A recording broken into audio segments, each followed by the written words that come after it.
गगन ओझा भारतीय जनता युव मोर्चार राज्य संपादक।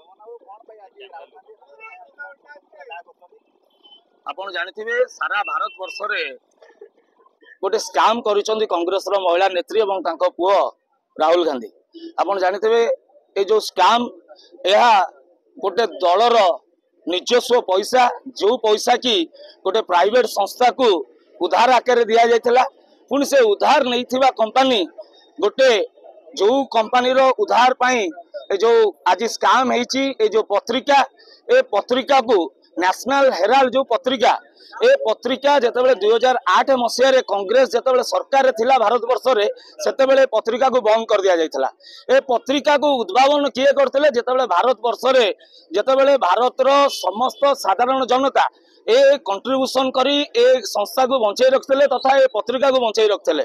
ठीक सही समय 2008 मसीह रे जेतेबेले कांग्रेस शासनाधिकार थिला सेतेबेले ए संस्था को से बंद कर जायथिले। ता माने आमे निश्चित जे सही समय रु गोटे चक्रांत चलीथिला एवं से जमी तथा हड़प करिया पय चिंता करथिले कांग्रेस दलर नेत्री माने। आपण चिंता करिवार आवश्यकता थिला आपण मानक माध्यम रे मु जानि रखिया पय चाहूची आपण मानक माध्यम रे मु जणैबा पय चाहूची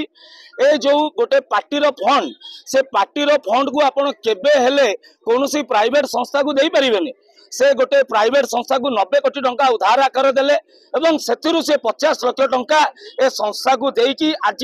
5000 कोटी टंकार जमी हाथेरा को बसचंदी ए कांग्रेस रो महिला नेत्री एवं तांको सुपुत्र राहुल गांधी। एहाको भारतीय जनता युव मोर्चा रो भारत वर्ष रे आर प्रदर्शन आज करा जाउची एवं निया मध्ये तांको पय जळुची। आगामी दिन में संसदीय क्षेत्र में जदि राहुल गांधी इस्तीफा न दियंती ए भारतवासी को जो प्रतारणा करिसंती महापुओ तांको जदि उचित दंड न दिया जिवो तेबे निश्चित भाव में यह गणतंत्र प्रति बहुत खराब उद्देश्य रखिबो एवं आगामी दिन में गणतंत्र विपद आड़ को जीवो। निश्चित भाव में भारतीय जनता पार्टी युव मोर्चा ए आजिकर जो कार्यक्रम ए कथा को केबे मध्य बंद करबनी ए कथा को अग्राधिकार दिया जिवो एवं आगामी दिन में जदि संसदीय क्षेत्र